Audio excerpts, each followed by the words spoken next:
जय जय राम। सादर नमन परम प्यारे राम, परम पूज्य गुरुजन, परम दिव्य आत्माएं और आप सबके मंगलाशीष ले परमेश्वर कारण कृपा करके अपने श्री चरणों में लेकर आए हैं। उनका बारंबार धन्यवाद, अनंत बार धन्यवाद, अनंत बार धन्यवाद। गुरुजनों की अकारण कृपा से वे हमें इस समय मन के रूपांतरण में लेकर आते हैं। उनका बहुत बहुत धन्यवाद, अनंत बार धन्यवाद, अनंत बार धन्यवाद, अनंत बार धन्यवाद।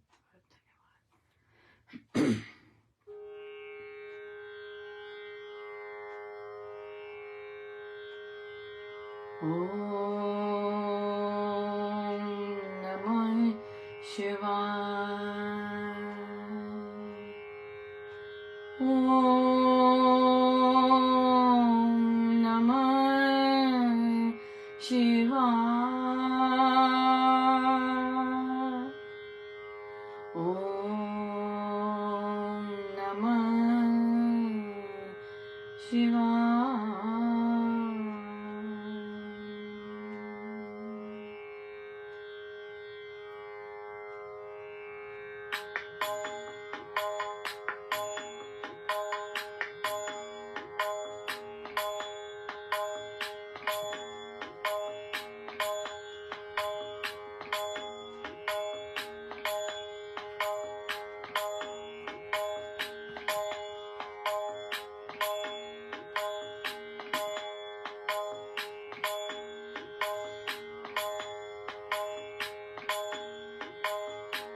मौनम्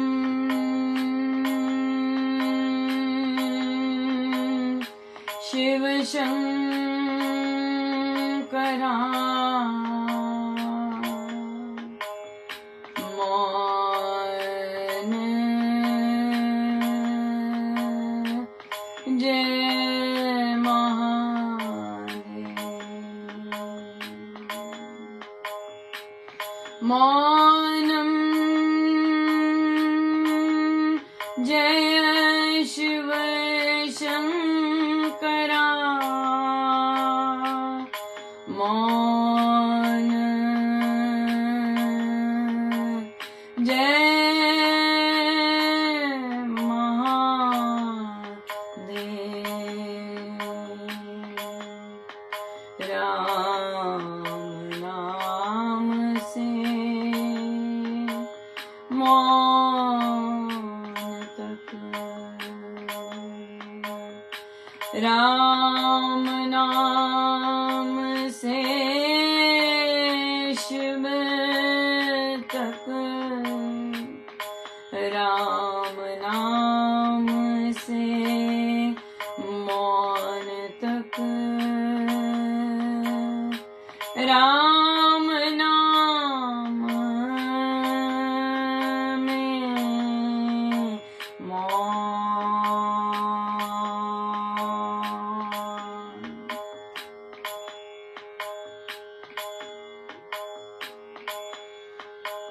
नमस्कार महादेव।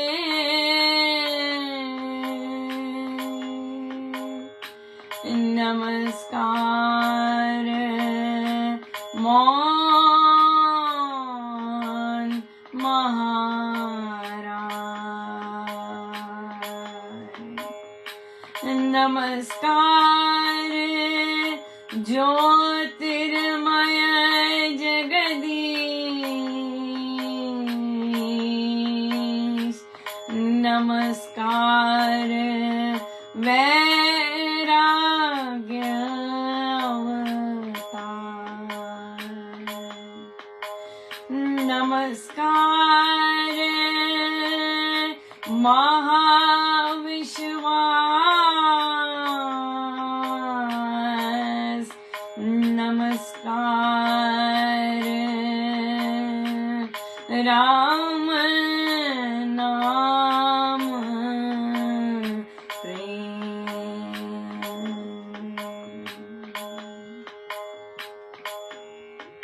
जय महादेव, जय महादेव, जय महादेव, जय महादेव, जय महादेव, जय महादेव, जय महादेव, जय महादेव, जय महादेव जय महादेव जय महादेव जय महादेव जय महादेव जय महादेव जय महादेव जय महादेव जय महादेव जय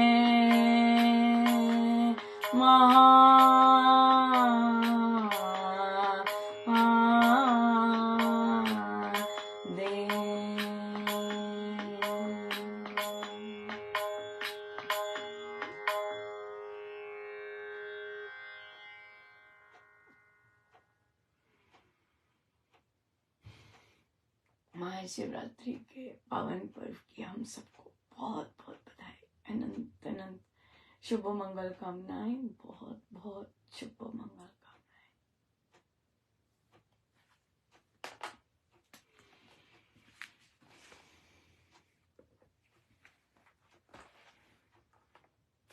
कथा प्रकाश जी, पृष्ठ 458, 8वां प्रसंग। एक नगर में एक ज्ञानी ब्राह्मण निवास करता था। वह सभी शास्त्रों का ज्ञाता और अद्भुत प्रतिभाशाली था। उसके पास अनेक विद्यार्थी विद्याउपार्जन के लिए रहा करते थे। वह अपने पांडित्य से सारे देश में प्रमाण माना जाता और पूजता था। एक बार एक शंकराचार्य उस नगर में आकर विराजमान हुआ। वह भी भाष्य त्रय का ज्ञाता और धुरंधर विद्वान था। लोग उसको वेदांत सूर्य कहा करते थे। कहा जाता था कि आचार्य जी ने 4 महावाक्य अनुभव किए हुए हैं और वह साक्षात ब्रह्म है। वह आचार्य जब भी व्याख्यान देता तो शास्त्रों की पंक्ति पर पंक्ति बोलकर प्रमाणों के पुल बांध देता। उसके ग्रंथ ज्ञान की, वेदांतवाद की, चमत्कारिक तर्क वितर्क की, सूक्ष्म विचार की और सुदृढ़ मनन की नगर में जहां जाओ वहीं प्रशंसा हो रही। एक दिन उस ज्ञानी ब्राह्मण ने भी आचार्य महाशय को अपने घर पर निमंत्रित किया। आचार्य जी पालकी में आरूढ़ होकर शिष्य मंडली सहित बड़े ठाट से वहां पधारे। उस ब्राह्मण ने भी उनके आव भगत में कोई भी कमी न छोड़ी। जब आचार्य ब्राह्मण के धर्म मंदिर में प्रविष्ट हुआ तो वहां उसने संगीत की सारी सामग्री सजी हुई रखी देखी। तब आचार्य ने कहा, ब्राह्मण, क्या आप संगीत शास्त्र भी जानते हैं? पंडित ने उत्तर दिया कि हमारे पूर्वजों ने भगवान की भक्ति की श्रुतियां गाने के लिए गंधर्व उपवेद की रचना की थी। वह संगीत शास्त्र ही तो है। वेदों का विद्वान बनने के लिए संगीत शास्त्र का ज्ञान प्राप्त करना बहुत ही आवश्यक है। सुगीत के साथ राम का आराधन करना अति सुगम है।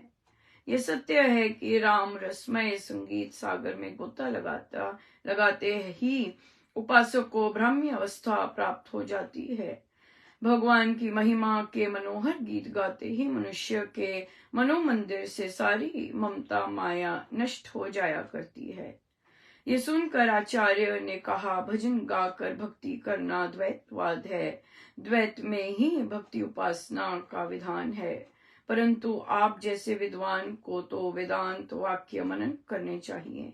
भजन पाठ कीर्तन गायन आदि तो अबोध जनों का काम है। ये बाल कर्म आप जैसे पंडितों को नहीं शोभा देता। इस पर ब्राह्मण बोला, महाराज, मैं भी एक अबोध बालक ही हूँ। यदि आप चाहें तो मैं आपको अपनी बाल लीला दिखाऊं। आचार्य की हाँ पर ब्राह्मण ने राम रस सने सुगीत सुर सहित गाने आरंभ कर दिए। ऐसा समय बंधा कि पद गाते ही वह विद्वान ब्राह्मण गदगद होकर नृत्य करने लग गया और आचार्य भी अपने सारे शिष्यों सहित उस रास में साथ देने लगा। वह अनोखी राम रास मध्याह्न को आरंभ होकर दिन के तीसरे पहर की समाप्ति पर जाकर समाप्त हुई। इस बीच में देश काल की किसी को कुछ भी कल्पना न फुरी। सभी सज्जन सुर रस में एकाकार बने रहे। ऐसे शांत और समता भाव से उतर कर आचार्य ने उस ब्राह्मण को गले लगाकर कहा, प्यारे, हमने पिछला सारा काल शब्दों पर घोटा लगाते ही बिताया। केवल कोरी कल्पना को ही कल्याण का कारण माना। तथा व्यर्थवाद और वाक्य जाल को ही यथार्थ ज्ञान समझा, परंतु परमात्मा का प्रेममय परमानंद पद तो आज ही पाया है। यह सत्य है कि भक्ति धर्म रसमय है, सन्मार्ग है, सबके लिए सुगम कर्म है और शांति तथा समता का दाता है। बिल्कुल। और ये शस्त्र ज्ञान है, सुरताल का होना। और केवल निरा सुरताल भी सही नहीं रहता, उसके साथ भाव, उसके साथ परमेश्वर के प्रति श्रद्धा होनी बहुत मायने रखता है। और या बिल्कुल नहीं तो बहुत सारे सुंदर सुंदर गायक कितना सबने परमेश्वर पा लिए होते, राइट? यस, बिल्कुल। बहुत ही सुंदर दिन रहा, गुरुजनों की बहुत अपार कृपा, अनंत कृपा रही। और बहुत बहुत धन्यवाद प्रभु का, अनंत अनंत धन्यवाद। आज महाशिवरात्रि है और गुरुजनों की अथाह कृपा से हम लोग आज सायं सत्संग के पश्चात 6 से 7 सत्संग होता है।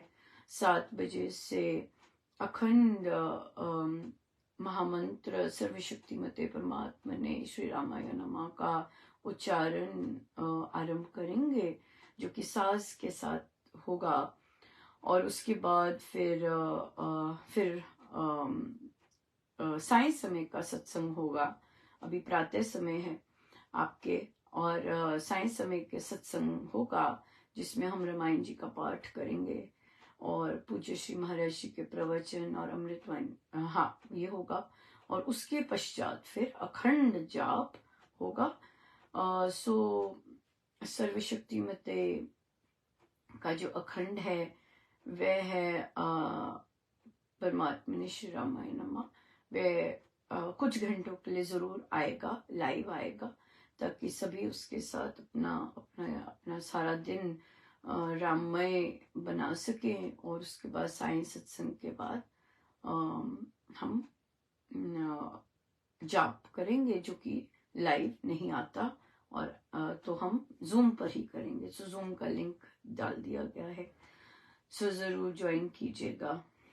सो गुरुजनों की कृपा से आज जपयोग की बैठक हुई, और जपयोग की बैठक में महाराज आजकल सबसे पूछवा रहे हैं कि सब जाप कर रहे हैं कि नहीं। उसके साथ एक और प्रश्न भी पूछ रहे थे कि जाप जब आप करते हैं उसके बाद क्या करते हैं। बहुत वैरायटी थी, बहुत सुंदर साधक लोग कर रहे थे।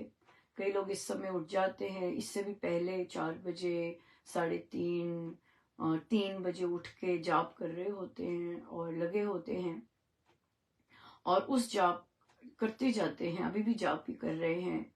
और उसके बाद देखिए कई साधक लगातार 3 से 4 घंटे जाप करते हैं और फिर अपने कार्य पे जाते हैं काम करने। इतना सुंदर सुअवसर गुरुजनों ने उन्हें प्रदान किया है। और महाराज कहते हैं कि जब ऐसा कोई करता है, 3 घंटे लगातार कोई जाप करता है, तो उससे पाप नहीं होते। तो सबसे पूछा कि आप क्या करते हैं जाप के बाद क्या करते हैं। किसी ने कहा कि मैं जाप करके फिर अपना काम करने लग जाती हूँ, मैं ऐसा करके। फिर कई कहते हैं कि हम जाप करते हैं फिर हम ध्यान में जाते हैं। और फिर इसी पर प्रश्न आया कि हम जैसे लंबा बैठते हैं, जैसे अब सुबह बैठ गए, 4 बजे बैठ गए, 4 से 7 बजे तक अगर बैठे हैं, तो ऐसा ठीक है कि हम जाप करें और फिर ध्यान में चले जाएं और फिर जाप करें, और इस तरह से ऑल्टरनेट बिल्कुल ठीक है। देखिए होना तो यही चाहिए। तो कईयों ने बोला कि हम पहले जाप करते हैं, फिर ध्यान करते, फिर से अमृतवाणी जी का पाठ करते हैं। मैंने कहा कि जब जैसे महाराज ने भी उस प्रवचन में बोला है कि वो आर्मी ऑफिसर ने उन दीदी को कहा दिल्ली श्री रामशरणम में कि मैं अभी बात नहीं कर सकता आपसे, मुझे सुरूर चढ़ा हुआ है जाप का। वो अखंड जाप से उठ के आए थे। तो ये होता है जब जाप बहुत अच्छी क्वालिटी का होता है, बात करने का मन नहीं करता। और फिर क्या होता है ध्यान में, उसके बाद ध्यान बड़ी अच्छी क्वालिटी का है तो उससे आवाज नहीं निकलती है, शांत हो जाता है। तो अगर अगर अगर जोर जोर की अमृतवाणी कर रहे हैं और जाप और ध्यान के बाद, तो कहीं ना कहीं चेक करना चाहिए क्योंकि भाई कैसा जाप और ध्यान लगा है, राइट। क्योंकि अगर अगर सही लगता है, सबसे पहले तो जाप की बात करते हैं, अगर जाप बहुत सही हुआ है, अच्छे से हुआ है, तो जाप के बाद आप उठ नहीं सकते एकदम, आपको बैठना चाहिए 5 मिनट के लिए बिल्कुल निश्चल होके, क्योंकि इतना भारी भरकम जाप हुआ है। वो जो जाप अगर अच्छी क्वालिटी का है तो वो आपको अपने आप ध्यान में लेके जाएगा। पर महाराज कहते हैं कि हमारा जाप ऐसी अच्छी क्वालिटी का होता नहीं है, लेकिन महाराज साधकों पे बहुत कृपा की है कि वो जो साधक जप योग से कर रहे हैं उनका जाप की जो क्वालिटी हो जाती है, फिर स्वामी जी महाराज के शब्दों में उसकी तो बात ही कुछ और है। फिर वो फिर वैसे जाप करते हैं तो वो फिर बहुत से सहज से ध्यान में चले जाते हैं, अपने आप ही ध्यानस्थ हो जाते हैं। माला रुक जाती है, नाम उच्चारण रुक जाता है और मात्र अंदर चिंतन चल रहा होता है, या चिंतन भी बिल्कुल समाप्त हो जाता है, डिपेंड करता है, सबका अपना अपना है। अगर जाप बहुत सुंदर चल रहा है तो आप ध्यान में ऑटोमेटिकली ही चले जाएंगे। ये है स्वामी जी महाराज का सिग्नेचर सहज ध्यान योग, अपने आप हो जाता है जब जाप की क्वालिटी बहुत अच्छी हो। अब क्या है कि कई बार क्या होता है, ध्यान हमारा बहुत अच्छा लग रहा है लेकिन फिर भी कहीं ना कहीं अटक गया और हमें हिलने की जरूरत पड़ी, राइट, और हमें कुछ ना कुछ हो गया कि भाई हम टूट गया हमारी तार, तो हम बिल्कुल डेफिनेटली जाप शुरू कर सकते हैं। और जाप शुरू करके फिर से वापस जैसे ही अच्छा सा जाप होना शुरू हुआ फिर से ध्यानस्थ हो गए, नहीं। तो जो लोग पहले जाप कर रहे होते हैं, जैसे 5 से 6 हमारा जाप होता है, जो 5 से 6 जाप पे बैठते हैं वे क्या करते हैं कि 5 से 6 जाप पर बैठकर उसके बाद जब श्री अमृतवाणी जी का पाठ होता है तब तक ध्यान में आ गए, क्योंकि 1 घंटा जी का जाप किया। अमृतवाणी जी में अगर तो बोला जाता है तो बोले, अगर नहीं बोला जाता, ध्यानस्थ होते हैं तो ध्यानस्थ रहे। और महाराज जी के प्रवचन में बिल्कुल और ध्यानस्थ हो गए, बिल्कुल वैसे हो गए, राइट। तो फिर उसके बाद फिर ध्यान के बाद उठे और अपना बड़े आराम से आनंद पूर्वक सारा दिन बहुत सुंदर निकल जाता है फुल एनर्जी के साथ। और फिर सायं का समय आया, वहां गाइए, क्योंकि वहां दिन भर की दौड़ धूप सब कुछ हुआ है। अब वहां पर श्री अमृतवाणी जी का पाठ कीजिए या रामायण जी का पाठ आजकल चल रहा है कीजिए, और फिर महाराज के प्रवचन में फिर से ध्यानस्थ हो गए, राइट। सुबह का ध्यान हो गया, इतना लंबा हो गया, और शाम का भी जैसे ही पाठ का समाप्ति हुई तो उसमें भी ध्यान हो गया। श्री अमृतवाणी जी का पाठ बीच में किसी और टाइम कर लीजिए, और श्री अमृतवाणी जी के पाठ करके फिर से ध्यान पे बैठिए, राइट। और मौका मिल जाएगा ध्यान पे बैठने का, जिनको मौके मिल सकते हैं, राइट, ये तो वो जरूर करें। तो ये तो ऑल्टरनेट बहुत अच्छा चलता है। थोड़ा सा हिल गए माला की, आप देखेंगे 3-4 मन के करेंगे फिर से ध्यान में चले जाएंगे, राइट। और आज तो दिन ही बहुत सुंदर है कि हम आज तो भोले शंकर का, महादेव का दिन है, जो कि इन सब चीजों के धनी है, राइट। और आज की रात्रि तो बहुत ही विशेष रात्रि होती है, बहुत सुंदर। इसलिए यहाँ पर हम जरूर दिन भर भी हमारा चल रहा होगा, और अगर दिन भर भी आप इसी मंत्र का जाप अपने साथ करते हैं तो शाम के समय जब जाप शुरू होगा रात भर चलेगा ये, क्योंकि ये बहुत इम्पोर्टेंट रात्रि है, हमारे गुरुजनों ने कहा है, और सारी रात जाप रखेंगे, या बिल्कुल। इसलिए कीजिएगा, खूब मौका मिलेगा आज जाप करने का, खूब कीजिएगा, जाप कीजिएगा और जितना ध्यान में कर सके परमेश्वर की सारी बहुत बहुत अनुकंपा है हम सब पर कि हमें कितने कितने ऐसे दिन देते हैं, सो अवसर देते हैं जहाँ अनंत इतने ज्यादा मात्रा में साधक लोग तपस्या कर रहे होते हैं और मंत्रों को सिद्ध करते हैं।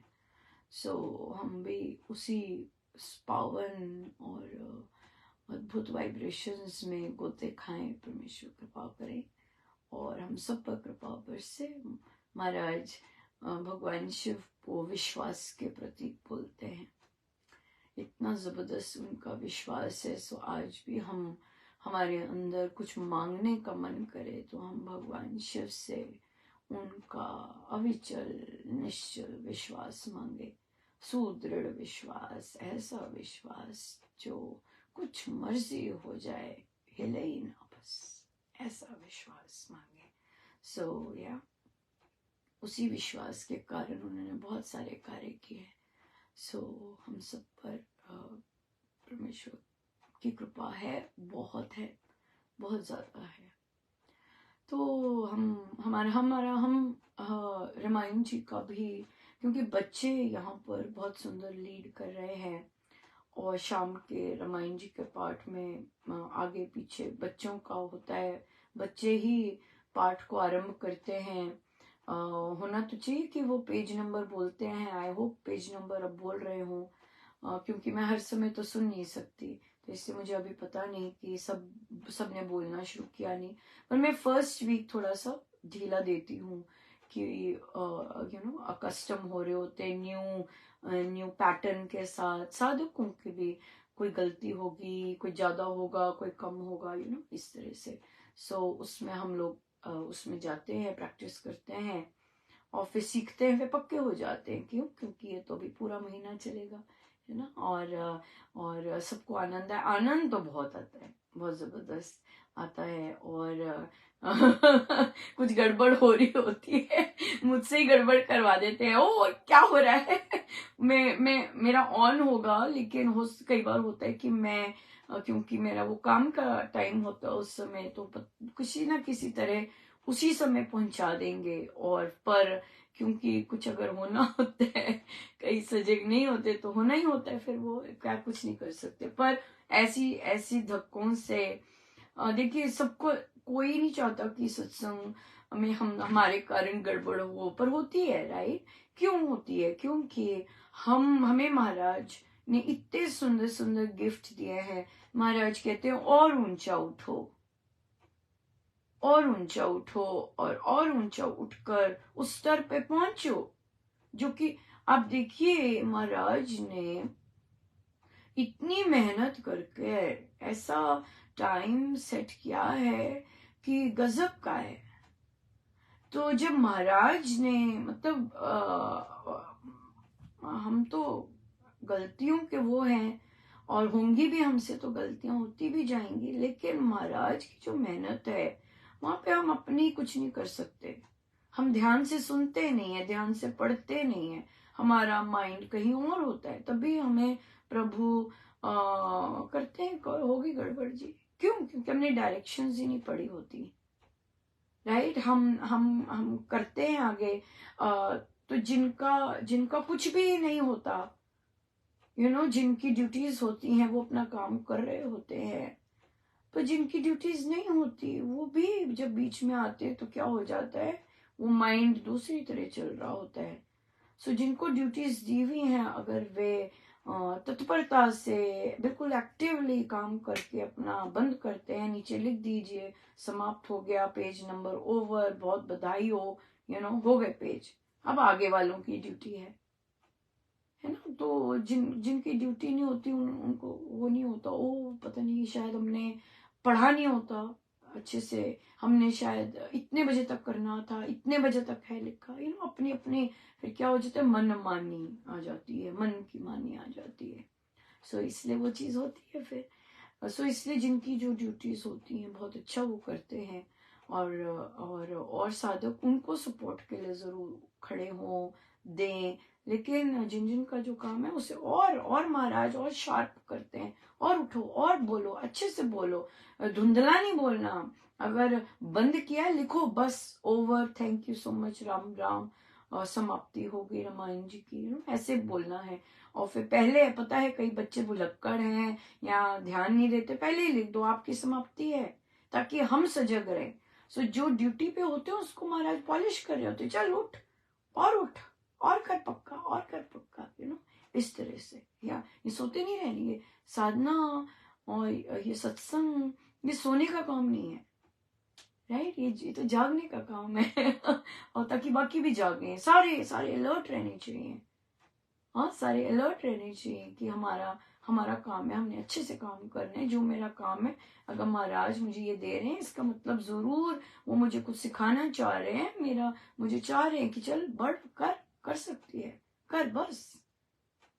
ये फिर पेरेंट्स का भी है, इसमें पेरेंट्स का भी रोल है कि बच्चे को बोलना, नहीं बेटा जो नंबर लिखा है वहीं तक करना है, जो मर्जी कोई बोलता रहे। ये है विश्वास, ये है फॉलोइंग डायरेक्शन, कि भाई जो नंबर लिखा है, किसने कहा है आगे बोलने को?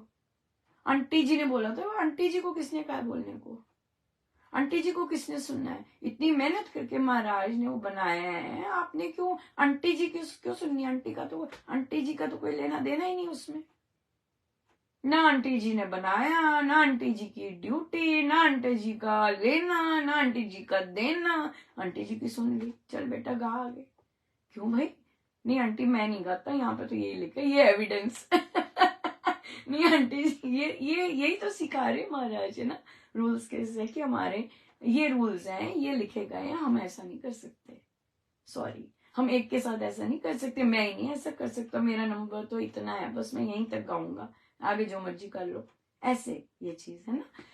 तो इस तरह फिर जो नॉन गायक हैं, राइट, हमने रखा है वो भी, जिनका सुर नहीं है, जिनको लेके आनंद लेते हैं रामायण जी में, ऐसे भी बीच में रखे।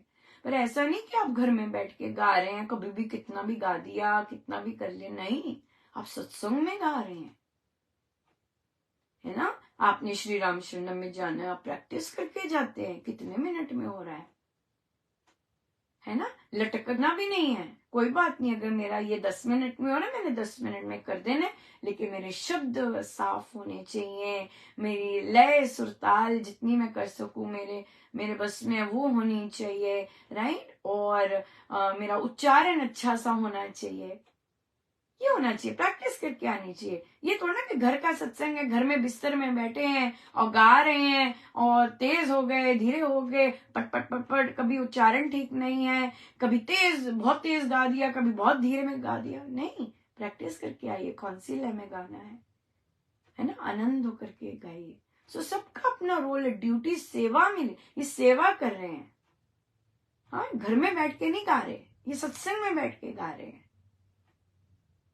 हाँ, ऐसे काम कई बार मैं तो सीधा पूछती हूँ, जो आप ये डिसीजन ले रहे हैं, आप श्री राम शरण में ऐसा डिसीजन लेंगे? तो चुप्पी छा जाती है, इसका क्या मतलब है? भेदभाव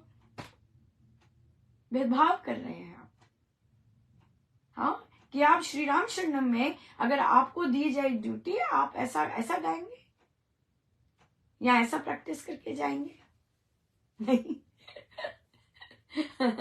हाँ, 3-4 बार देखेंगे कहीं गलती ना हो जाए, और अच्छे से गाएंगे, समय का देखेंगे, गला साफ रखेंगे, हाँ, बड़ा कुछ करके जाएंगे, सब कुछ की भी वहां पे महाराज की अच्छे से हो जाए, है ना, इस तरह से। सो हर का है, बच्चे का भी अपना है, मैंने पेज नंबर बोला कि नहीं, मैंने फिर शुरू किया कि नहीं समय पर, फिर मैंने अपने पेज नंबर, मेरा ये है, मैंने वहां से शुरू किया कि नहीं, और फिर मेरा नाम के आगे समाप्ति लिखी हुई है। आप यकीन मानिए कितना महाराज का लगता है, एक एक चीज बनाना और फिर डालना, कितनी मेहनत लगती है। बच्चे, अगर उस बच्चे की समाप्ति, हाँ भाई, सॉरी कहने से थोड़ी ना होता है, सॉरी कह दिया उससे थोड़ी ना कुछ होता है। अगर महाराज ने रखा है कि भाई ये बच्चे समाप्ति करेंगे, कोई तो कारण होगा ना, कोई तो कारण होगा, राइट। सो इसलिए ये चीजें हमारी ना ग्रोथ करती हैं और हमारी पर्सनालिटी को और बहुत सुंदर बनाती हैं, यू नो। और ग्रोथ ही है, क्योंकि महाराज चाह रहे कि चलो उठाओ अपने आप को। किस साधारण से साधक को श्री रामशरणम में ऐसी ड्यूटी मिल सकती है? अभी भी देख लीजिए, कितने सारे हैं, कोई विरले इक्के दुक्के होंगे जो कि श्री रामशरणम में गाते हैं। लेकिन महाराज ने अगर चयन किया है कि लो तुम भी आनंद ले लो, तो इसका क्या मतलब है कि हम उस कृपा का ऑनर करें, उस कृपा को जो गुरुदेव हमें आउट ऑफ द वे जाके दे रहे हैं, आउट ऑफ द वे जाके सारा प्रबंध किया उन्होंने हमें, जाके वहां पे अगर हमें मौका दे रहे हैं तो हम अपना उनके श्री चरणों में बेस्ट फूली रखें, है कि नहीं? बिल्कुल। सो बहुत कुछ है सीखने को सीखते जाएंगे। समय हो गया है, आइए सीधे होके बैठे।